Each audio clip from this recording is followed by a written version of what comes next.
Call 312-6-million. Injury law made personal. That's Ankin Law.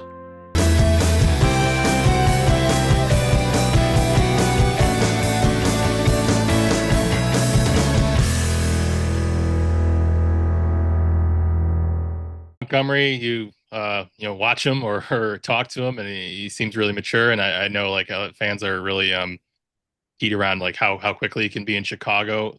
There's still kind of some underlying elements of his game, and also just he hasn't had that many reps.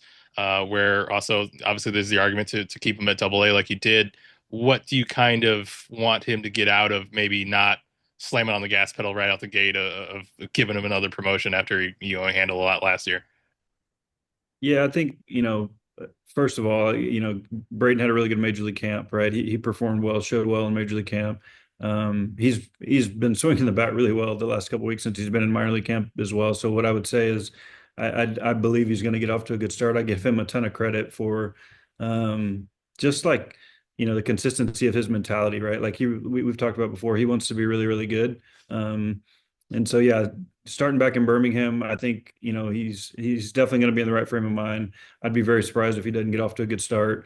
And yeah, like again, physically, he's as talented as anybody we have, as you guys know. And and the other thing I would point to again with him, I've said it before, but it's just the teammate interaction. I think is very telling with just the makeup of the player. But in addition to that, to your point, James, there are some things that we're going to highlight, on the defensive side and the base running side to try to continue to, get him as ready as he can be to play at the major league level, hopefully at some point.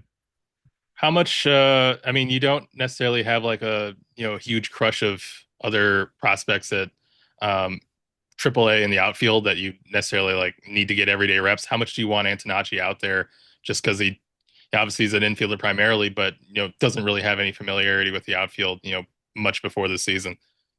And you're going to be so excited to see the opening day lineup, James. Okay. Um, with True, Sam regardless. specifically, yeah, with Sam specifically, we feel very comfortable with him in the infield and both at second base, third base, even shortstop in a pinch. He is going to, just to be upfront, he is going to play some outfield in Charlotte to start the year in an effort to get him comfortable with it. There's a chance that he gets asked to do that at the major league level, and if that's the case, we just want to have him prepared to do it if and when the time comes. But yeah, so we'll be intentional early in the season with Sam playing a few days in the week in the outfield to start at least. What that time frame is and how many days a week and for how long that lasts, is a little bit to be determined, but we want to make sure we get him exposed to it.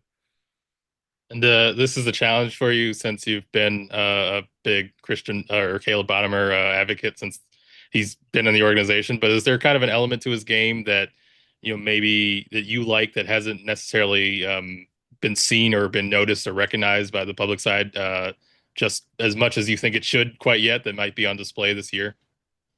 Yeah, I don't know that I would. My favorite thing about Caleb is his mentality. It's we joke and call him a ball whacker guy. Like he hits the ball as hard as anybody we have, as consistently as anybody that we have.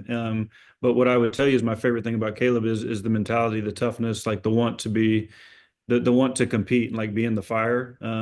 I've told the story before. I think last year when he got hit in the face in Kannapolis and came out of the game and went to the manager's office after the game and wanted to make sure he was going to play the next day. So, that's what I would share is my favorite thing about Caleb Bonemer, in addition to the fact that I think he's going to be a really good player on the field. Is he starting at Winston? He is going to start in Winston. Yeah. So, yeah. Thanks for watching the latest Sox Machine video. Please subscribe to our YouTube channel at youtube.com/Sox Machine. And if you ever need something to listen to, subscribe to the Sox Machine podcast wherever you listen to podcasts, such as Spotify and Apple Music.